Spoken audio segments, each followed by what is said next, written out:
Digital প্রযুক্তি বোতলের মধ্যে করলাম রসুনের চাষ।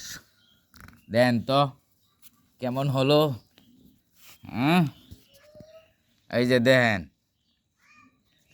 বোতলের মধ্যে রসুনের চাষ করলাম ডিজিটাল প্রযুক্তিতে। বেশি জায়গা লাগে না, কম জায়গায় চাষ করা যায়। যদি এইভাবে 10টা বোতল করা যায় তাহলে সারা বছরে কুড়াহি হয়ে যাব, সারা বছর চলবো রসুন কায়া। আমাদের তেলের সমস্যা নেই।